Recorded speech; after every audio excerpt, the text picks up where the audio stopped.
So the second approach here is going to be like significantly more modern, I guess is the adjective a lot of people would use. It's going to follow this more algebraic approach of Dedekind.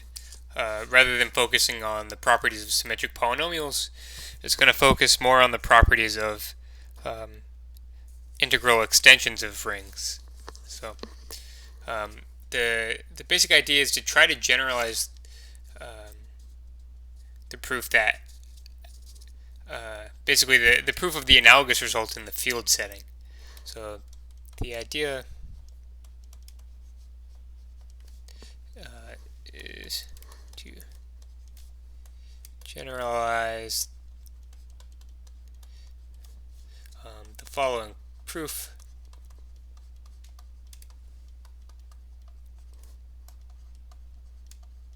Okay, I'm not going to... So I guess first we need to know what we're proving, right? So the fact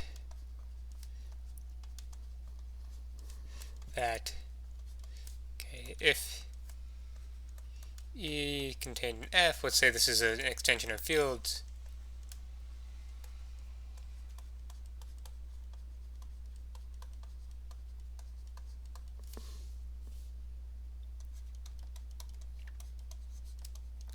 then the elements of F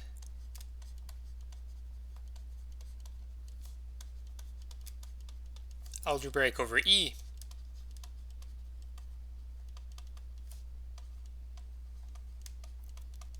form a ring. So here, I guess, notice that really all we're changing in this setting is, E is no longer an integral domain, it's a field. And I'm changing the word algebraic to integral. Okay. I guess maybe I should remind you the actual result that I'm going to prove today. So aside. I guess maybe maybe aside isn't the right word. We give another proof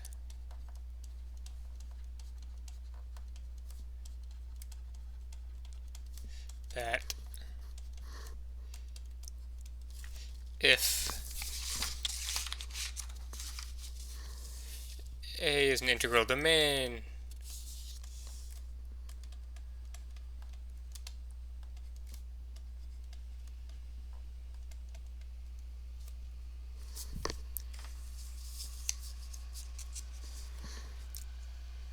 and let's say L is a field containing A,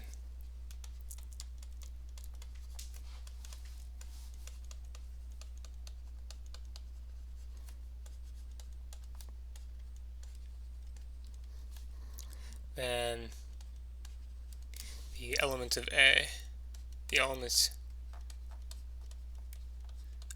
of L integral over A, meaning that they satisfy a monic polynomial with coefficients in A, form a ring.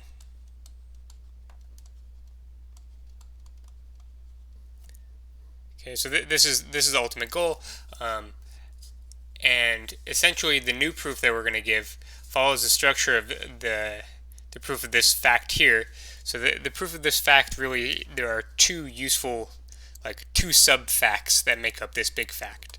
Okay, to prove this we need, so an element alpha and F is algebraic over E if and only if E adjoin alpha.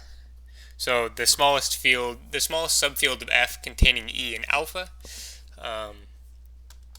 is a finite extension.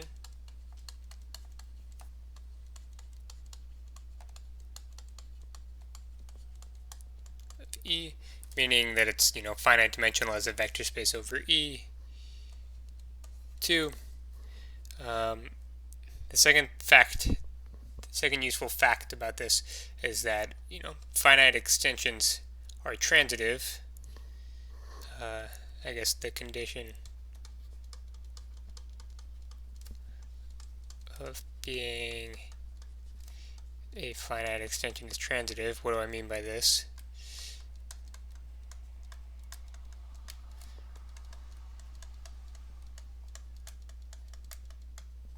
I.e., if, let's say, E is contained in L is contained in F, and, well, maybe E and F, I shouldn't use. Let's just say I have fields. Let's say L contained in M, contained in K, and M over L and K over M are finite.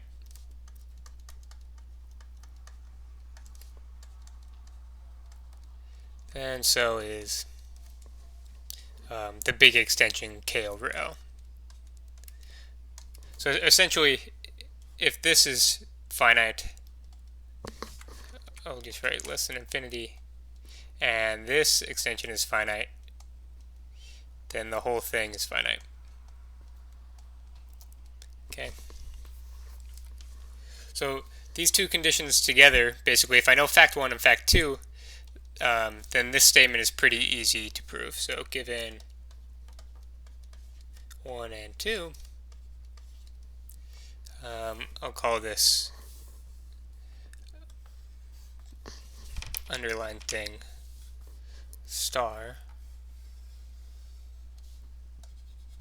Given 1 and 2, star follows easily.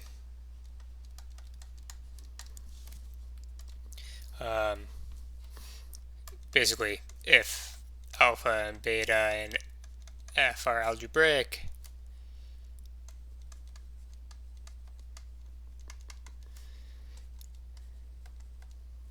then what do I want to say here? Then using 1 and 2, so by 1 and 2, I guess, yeah, by 1 and 2, E join alpha beta is a finite extension. This is E join alpha join beta is finite over E, and thus so are E adjoin alpha plus beta, which is contained in this thing, and E adjoin alpha times beta, which is contained in this thing. Okay. So alpha plus beta and alpha times beta are algebraic.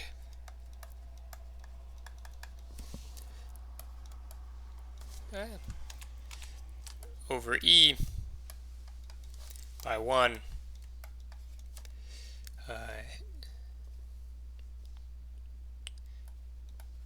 and the result holds. Okay.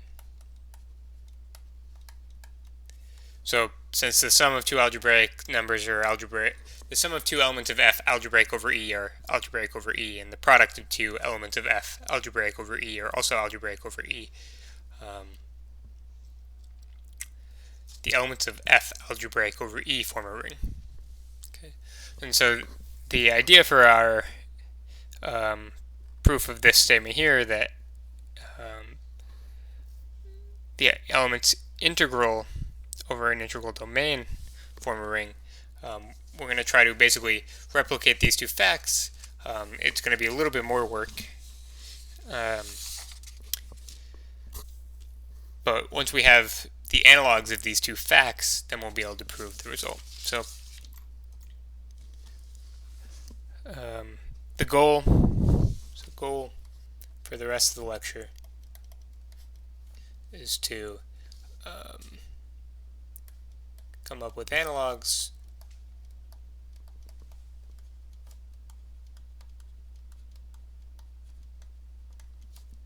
of 1 and 2 and prove integral elements form a ring.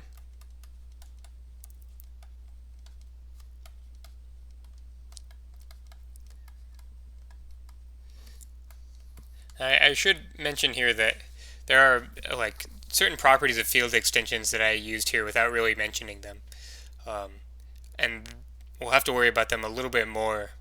The proof again won't be quite as simple in the integral case as opposed to the algebraic case. Like for example, here I use the fact that sub-extensions of finite extensions are still finite because subspaces of vector spaces, like yeah, because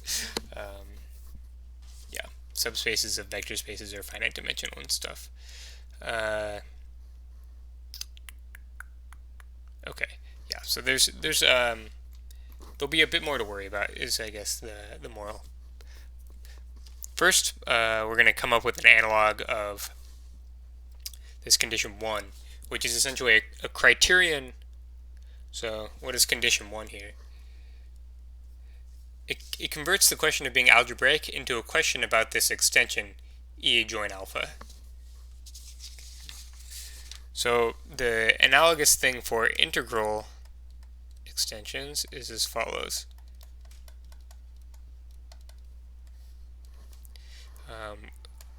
Let A be an integral domain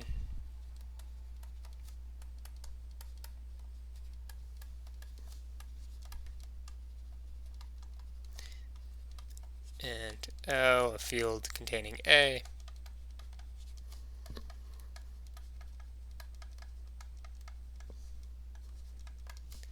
Then how do I tell if alpha and L is integral? Integral over A if and only if. Okay, so again, I look at what happens if I look at A adjoint alpha. This time, rather than the field generated, I'm going to look at just the ring generated by alpha. If and only if A adjoint alpha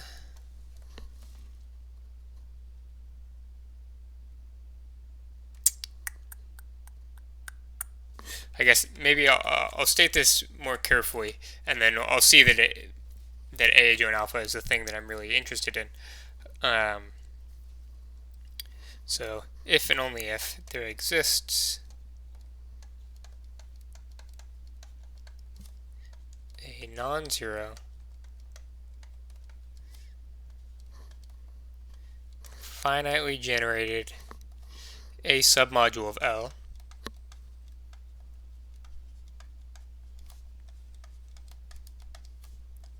I'm going to call this M, such that alpha M is contained in M. Okay.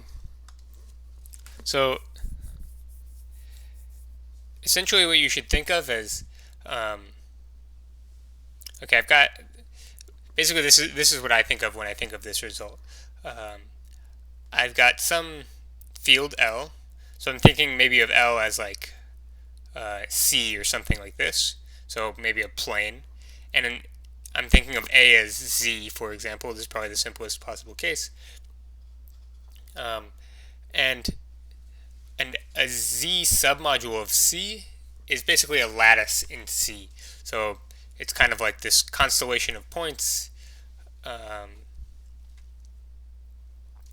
So if I can find, so if I've got this, so in this example, complex number that takes my lattice inside my lattice, so like when I multiply the whole, when I rotate and scale my lattice by alpha, I still end up in the lattice, then that element alpha had to actually be integral over z. Okay, this is kind of like the way I'm interpreting this. This is how I think about this heuristically. Is if I can find a lattice in C that transforms nicely with respect to alpha, then alpha actually has to be integral. Okay. So how do we actually prove this? I guess before I prove this, let me just give you the corollary and the way we'll apply this. Corollary.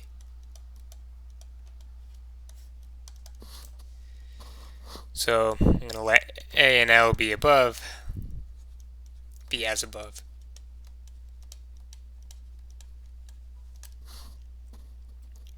Okay.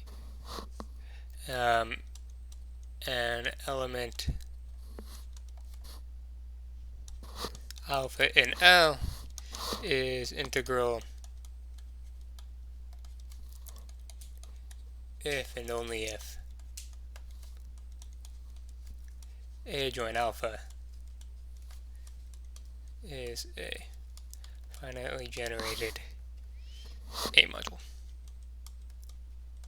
So I guess there are a couple questions that arise. So first of all, to see how you prove the corollary from the proposition, one direction is very easy.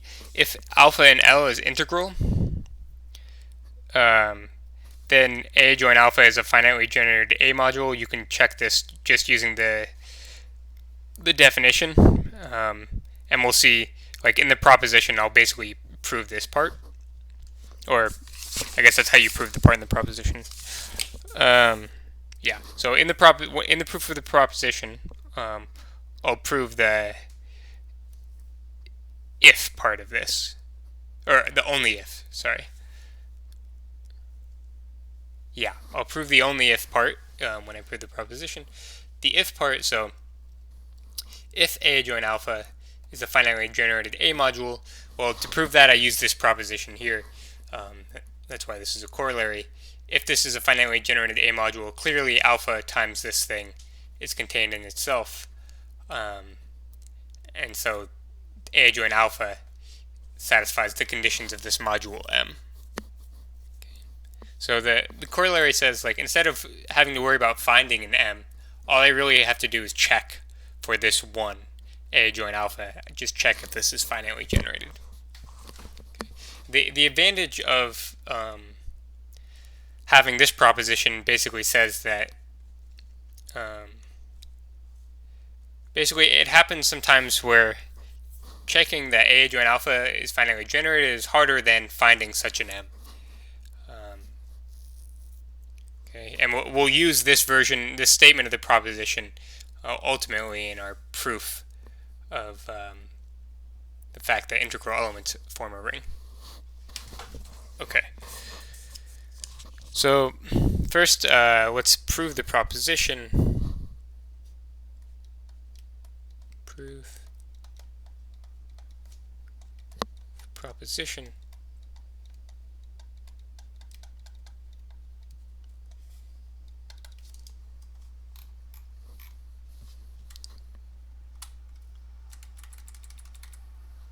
Okay. So the first direction is easy. If alpha in L is integral over A,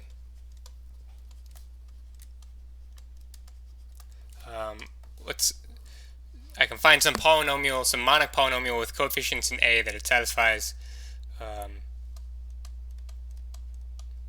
Assume, let's say, alpha to the n plus A sub n minus 1 alpha to the n minus 1 plus dot dot dot plus A naught. Let's say this equals 0.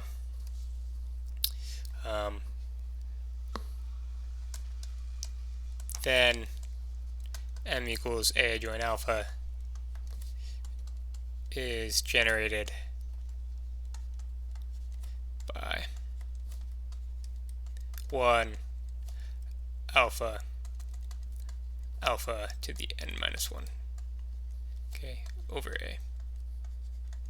So this check is fairly easy to do. Okay.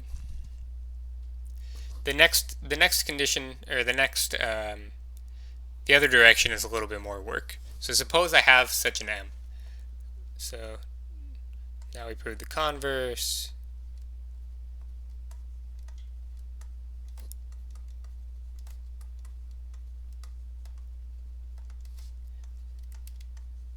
Suppose M is contained in L, a finitely generated A module,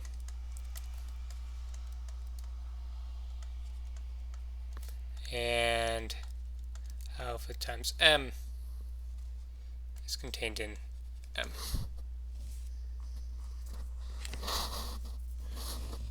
Okay. So the key result is some kind of seldom used result from linear algebra known as Cramer's rule. Okay, so we use something called Cramer's rule to construct a polynomial with alpha as a root.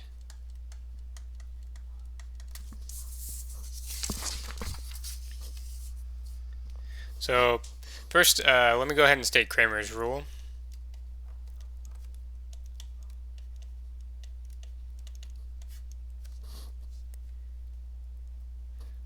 So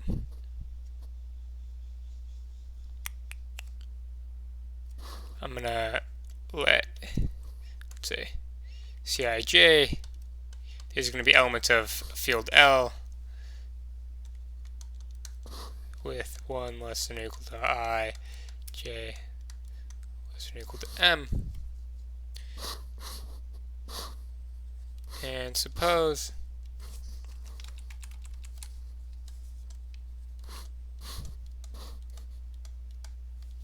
for each I, 1 less than or equal to I less than or equal to M, I know the following. I know that the value of the sum from j equals 1 to m, Cij times some xi is equal to some number di.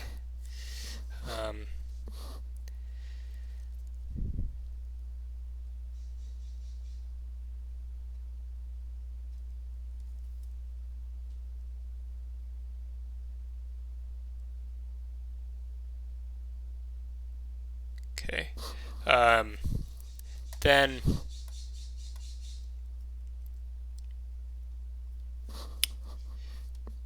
I can recover these xi's,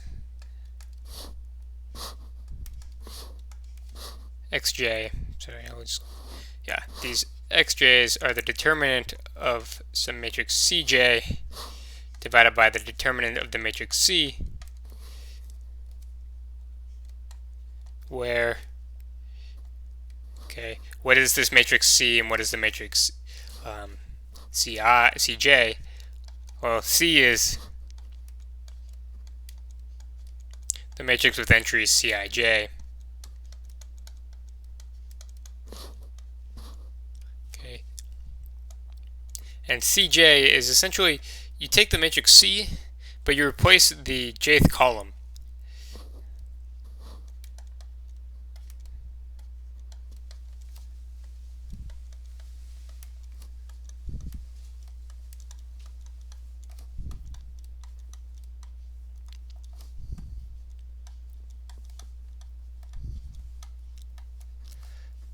So you replace the jth column, instead of having, Cij's throughout, you're going to have these d sub j's. Or, yeah, d sub I.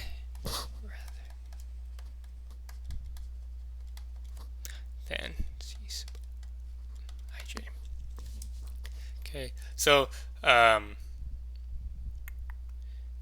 what does this tell me? it essentially tells me how to get the solutions to a system of linear equations out of some matrix. Now, you do have to be a little bit careful here. I guess this is provided. There's a little asterisk here. Provided, you know, that C not equal to 0. Okay. If you multiply this det C to the other side, then everything's still fine. This equation works regardless of whether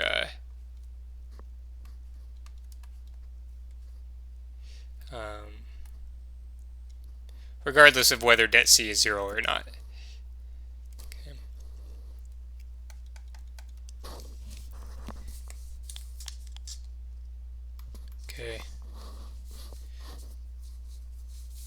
Okay, so to prove this essentially, so just a remark on the proof. To prove this,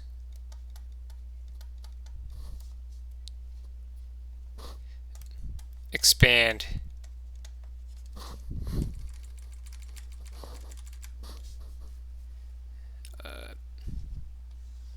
the determinant of Cj, which will look like C11, Cm1,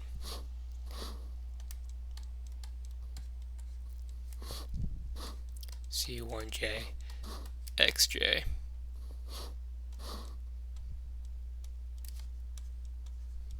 Sum Cmj, xj.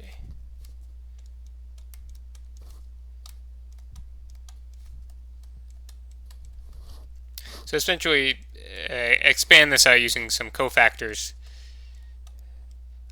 the like tedious way to compute a determinant, and you know, compare this to det C multiplied by x sub j, and you'll be in luck.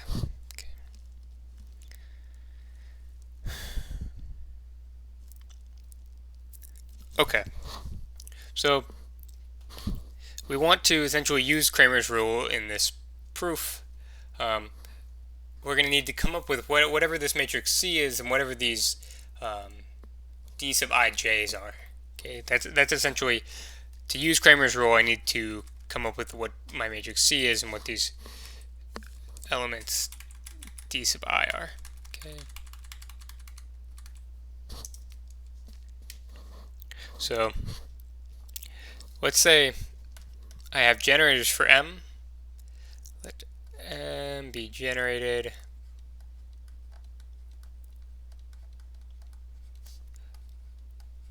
by, let's say, V1 through Vn over A. So I know by assumption M is finitely generated. Okay. Since alpha M is contained in M, we can write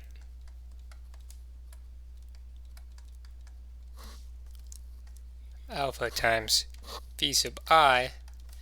Well, this has got to be some A linear combination of the other V sub j's. So I'm going to call this Aij V sub j. Okay, and these Aij's are going to play the role of my Cij's. Okay. Now, rearranging these equations, I guess, sorry, that's not entirely true. They're going to be very closely tied to my Cij's. So rearranging this equation,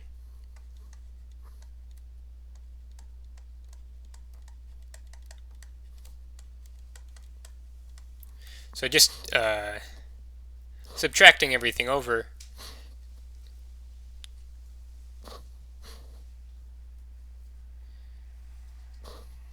is going to give me negative AI1 D1 minus, so it'll be a bunch of negative signs, minus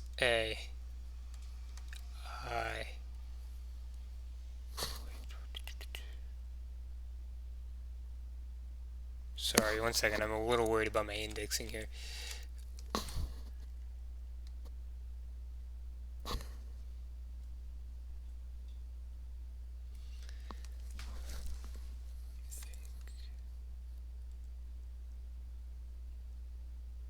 Yeah, okay, the I will be constant throughout. Sorry, yeah. The I is not going to change. The J is going to change. Okay, so it'll be AI I minus 1, V sub I minus 1, and then on V sub I I'm going to have a different coefficient. I'm going to have minus, or I'll have plus alpha minus A sub I times V sub I minus, and so on. Okay. AI I plus 1, V sub I plus 1, minus, you know, AI and Vn. Okay. And this whole thing is going to be equal to 0. So these are going to be my D sub i's, and these are going to be my C sub ij's. Okay. So they'll almost always be negative aij, except for CII will be alpha minus AII. Okay. So we then apply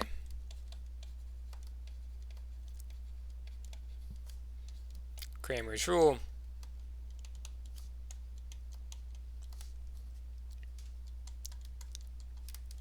With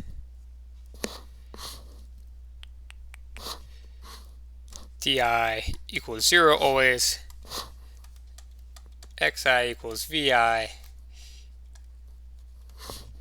and CIJ is going to be negative AIJ if I is not equal to J,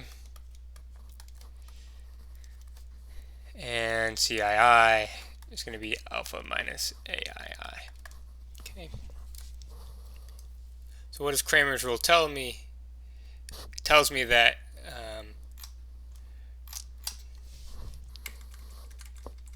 Cramer's rule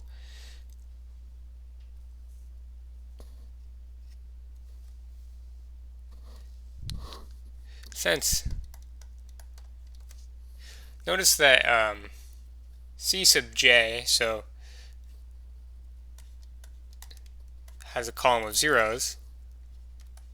Right, so if I replace the jth column with all of these D sub i's, which are all 0, I'm going to have a column of zeros. That's going to have determinant 0.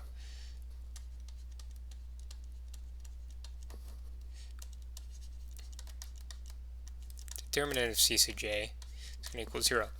So using our possibly non-invertible version of Cramer's rule, I'm going to get that the determinant of C times X sub j is equal to 0. This determinant of C times X sub j is equal to 0.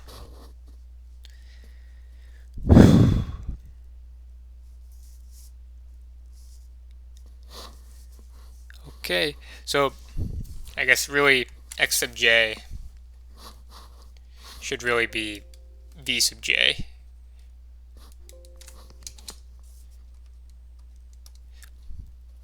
And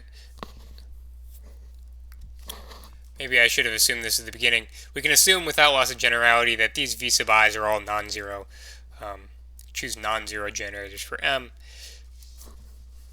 Therefore, since we're working in a field, this determinant actually has to be 0.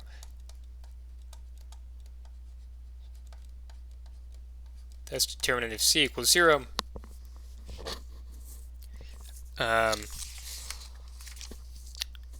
If you expand out this determinant,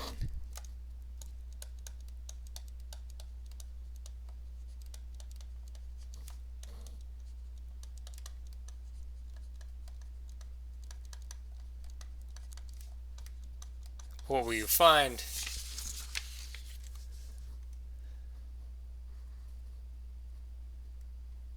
Okay, so if you actually like write down what this expansion is, so the entries are either a sub ij's, which are elements of A,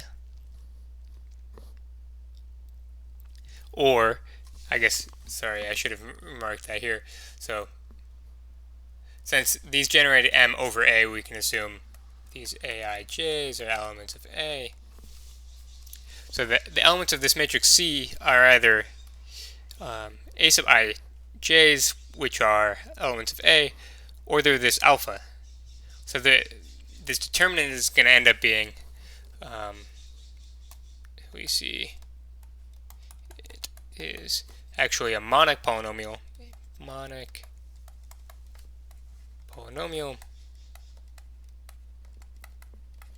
With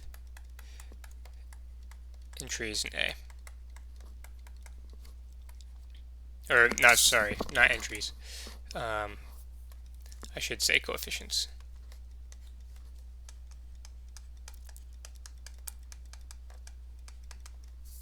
Okay.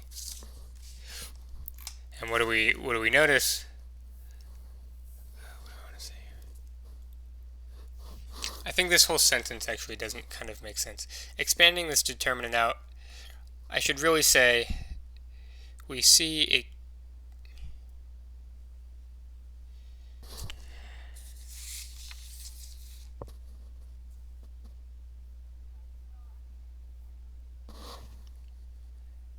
We see, I should say, it is a monic polynomial with coefficients in A evaluated at alpha.